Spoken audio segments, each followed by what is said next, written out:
काय मग कसं वाटतंय उन्हाळ्यात गावाला जाऊन? माझ्यासारखी सगळ्यांची अवस्था झाली असणार आहे असं मला वाटतंय. म्हणजे उन्हाळा लागला की गावाला जायचं असं सगळ्यांचं स्वप्न असतं, आराम करायचा, मस्त एन्जॉय करायची, मस्ती करायची. पण गावाला आल्यावरती हे असं वातावरण बघितल्यानंतर इच्छाच मरून जाते. एन्जॉय तर लांब, घराच्या बाहेर पाऊल टाकणंसुद्धा मुश्किल झालेलं आहे. आणि हे सगळ्यांसोबतच झाले हे मला माहिती आहे.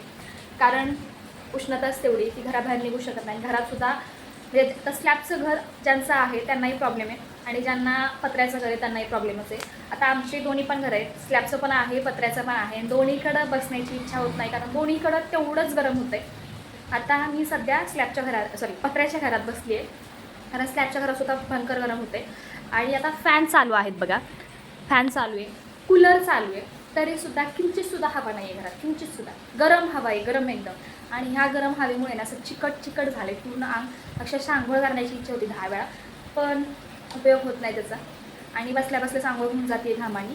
आणि शिवाय तोंडावर काही असे पिंपल्स यायला लागले, काळपटपणा यायला लागले, चिकट व्हायला लागले सगळं. त्यामुळे मी आज एक जुगाड केला आहे. कारण गरमीच सहन होत नाही म्हणजे खूपच इरिटेट होते. त्यामुळे मी काय केलं सांगतो तुम्हाला. हे बघा, घरात मी स्विमिंग पूल बनवलेला आहे.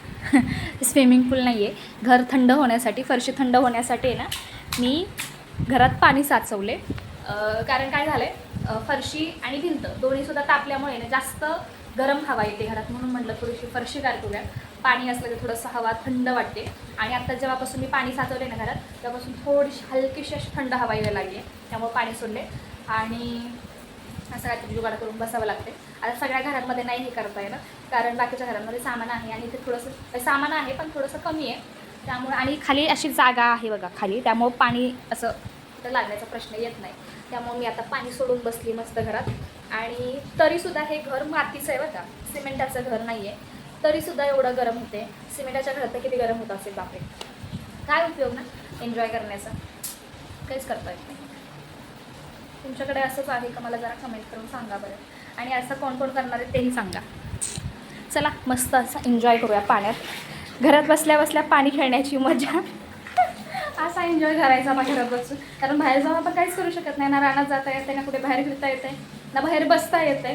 घराच्या बाहेर पाऊल टाकलं का पाय असे चटकता येत नाही की काय सांगायचं. चप्पल घालायच्या पर्याय नाही, पायाला अक्षरशः भेगा पडायला लागेल भेगा, एवढं ऊन आहे. काय उन्हाळा जाऊ द्या. चला काय करते, स्विमिंग पूल कशा वाटतोय?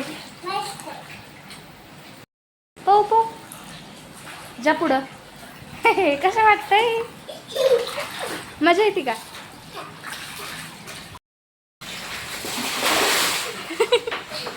आत्ता वाजलेत सायंकाळचे 5-5:30 आणि आम्ही निघालोय पावभाजीसाठी पाव आणायला. आमच्या गावात भेटत नाही आहेत म्हणून आम्ही 8 ते 9 किलोमीटर प्रवास करून आलेलो आहोत, मी आणि शंभू. त्यानंतर घरी आल्यानंतर ना आम्ही बाहेर गेलो होतो, हे कुरड्यांचा चिकचू काढायचा होता त्यासाठी. आणि घरी आल्यानंतर बघा माझ्या डोळ्याचं काय झालं होतं. येता माती का काहीतरी गेलं डोळ्यात, त्यामुळे डोळा चांगलाच लाल झाला होता. घरी आल्यानंतर मस्त अशी पावभाजी बनवली, बटर पावभाजी. कशी वाटते मला कमेंट करून सांगा. त्यानंतर मला घेतली चीज पावभाजी खायला. आणि संध्याकाळी असा हा पाऊस झाला होता, त्यामुळं थोडंसं वातावरण शांत झालं होतं, थंड झालं होतं. आणि इकडे पुढे बघा साऊची कशी मस्ती चालली आहे. मस्ती नाही म्हणता येणार, रडारडी चालली होती. कशासाठी ते कार्टून बघायचं म्हणून. आणि शंभू काय देत नव्हता, त्यामुळं अशी ही नाटकी चालली होती. तर चला भेटूयात नवीन ब्लॉगमध्ये, तोपर्यंत बाय बाय.